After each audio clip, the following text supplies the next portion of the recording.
So giblower na day ang ako ang buhok diri kay nahuman na ni siya og apply og hair color kay since hair color og ribbon me, so mao nang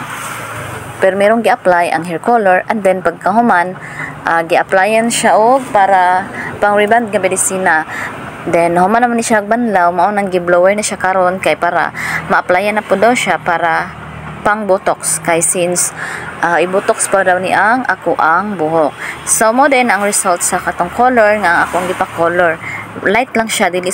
siya ingon nga kanang isuga nga pagka-color no, light lang siya, murag kanang wala kay naduktan ang ako ang buhok kay since grabe ka itom ang ako ang buhok mo, siguro wala kayo ning talab ang hair color, pero okay lang kay nindutan po siya nga hair color kay kanang makahayag-hayag pod sa dagway kay ang atong dagway nga lagom nahayag-hayag bang pud may tan-awon tungod sa atuang hair color. And then dili man day dali magpa-ribbon ka guys, mukhaon man day na siya og mga pila ka oras jud. So mao na kung magdali mo nga magpa-ribbon ayaw na lang kay kalas gud kay na siya og oras, dili gud siya dali mahumano, kailangan gud nimo siya